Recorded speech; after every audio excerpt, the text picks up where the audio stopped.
Hello, I would like to introduce Shirlie Roden, who is visiting Poland now.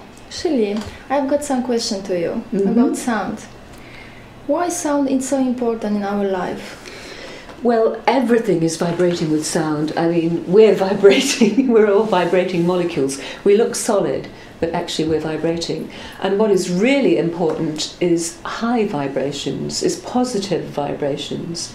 And so using sound, using our voices is really important because we're living in more and more of a logical left brain society, and we're gradually vibrating out of harmony with the earth. The earth is emitting a tone right at this moment, even as we speak, although we can't hear it. And we don't listen to the natural sounds any longer. We very rarely actually go outside and stand on the earth and listen to the rain or the water or the wind in the trees.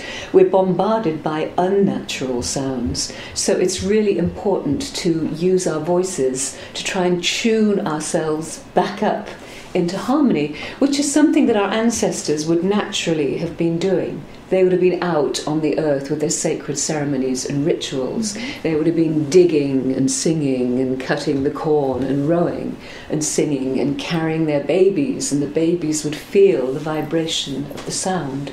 So sound is just really important to vibrate us and raise our vibration higher. So Shirlie, could you tell us about human voice, about its healing abilities, power?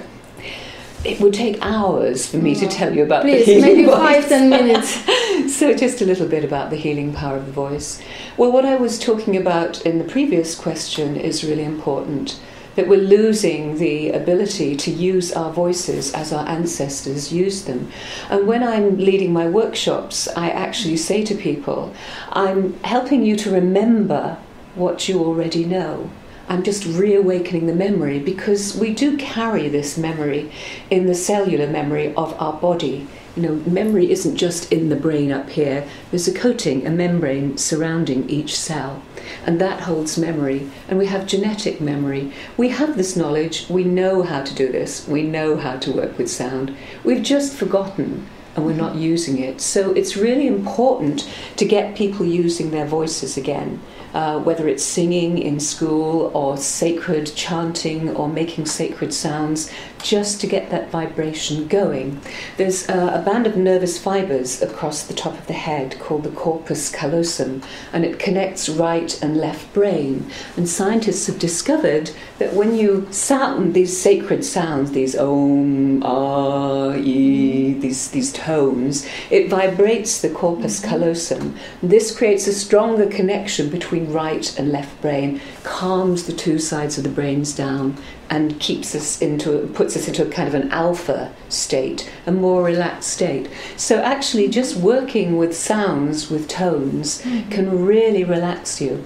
So that's one of the first things that I will do in the workshop. Well, the first thing is breathing, actually. Once we've done some breathing, we just begin to sound these tones to calm ourselves down. So it's really, really simple to work with the power of the voice. And the other thing that we learn to do is vibrate the cells of the body with the sounds. The sounds that I use are the basic vowel sounds, but they're also sounds from the Sanskrit alphabet too, which we use. And those sounds are about 55 different sounds from the Sanskrit alphabet. Those were specially selected to vibrate the energy centers or the chakras in the body. So we're using sounds and tones, focusing them into places in the body which can sometimes get closed off and blocked because of stress and tension, things that happen to us, pollution, little illnesses and things. So we vibrate the body with sounds to open these energy centers. And at the same time as we're vibrating the body with sound, you find that the cells are being vibrated, and we can release old memories and release old feelings. So it's a really simple way of working. It is so simple that I can't stress how easy it is to work with sound and how instantly effective So it is. does anybody have this kind of healing abilities? Yes, they do. They do, and people are quite amazed by this. Whenever I advertise my workshops, I always say no musical experience necessary, and people are always Even forbidden? No, it's not forbidden. It's great if you have been using your voice, because as you know from using your voice, it's a muscle like anything else. If you use it every day, it gets stronger, clearer, vibrates better. It's great. If you have been using your voice, or if you have a naturally good voice that you were born with, that's wonderful. But the workshops that I lead are not singing workshops, and I always stress that to people.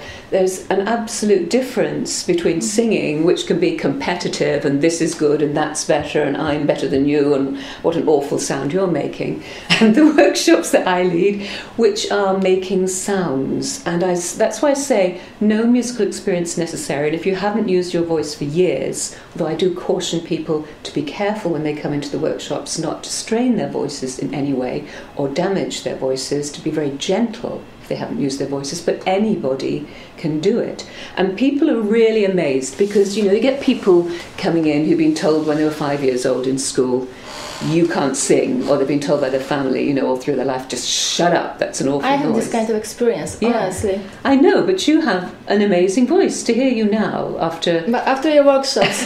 Thank you. But after 2 years of you been chanting and making sounds, you've got this great, strong, deep voice. You're a living example of the power of sound, really.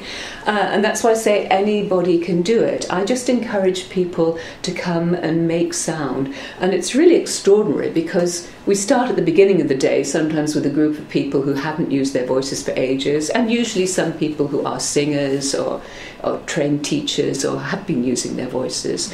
And the sound at the beginning is unharmonious because people are going, But by the end of the day, working together, by the time it comes to 4 o'clock in the afternoon, and we do what I call a sound bath, where we lie someone on the floor and do surround sound, and everybody sends the sound in simultaneously. It is the most beautiful and harmonious sound because, as I said, the sound is vibrating the corpus callosum, the brain is calming down, the left side of the brain stops criticizing, and you just intuitively begin to make sound. So we're singing, or we're making tones sound from a different place. We're not making tones from being competitive and trying to sound better. We're just actually expressing ourselves, and the sound is beautiful. So yes, anybody can do it, and people frequently do it in the workshops. So what should we do to discover our hearing abilities? Come to your workshop? Or can you work at home, Well, go to any workshops you can find actually about sound, about using the voice. Basically, we need to, as I said right at the beginning, we need to use our voices more. We need to really understand the power and the joy of raising your vibration. I call it raising your vibration. I don't believe that they're really, negative and positive, bad and good things or qualities. I think there are energies that vibrate at a lower energy level, and there are energies that vibrate at a higher energy level.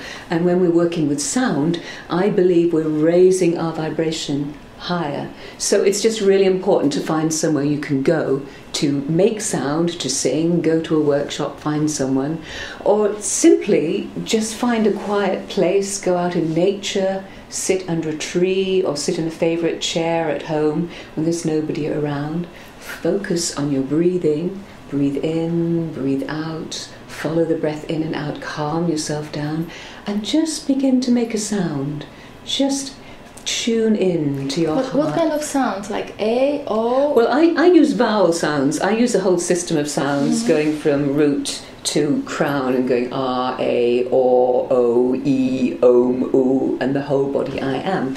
Different teachers use different sounds, and I always say, there is no right or wrong, really. The sounds that I use and the places where I put them are just a guide. So I always tell people, because I'm saying I'm helping you to remember, one of the things you need to remember is use your intuition. You have an inner voice. If you sit quietly, you will always find that inner voice and find the truth inside yourself. So basically, make whatever sound you feel you want to make, whatever sound you feel your body needs in that moment, and just gently begin to make that sound.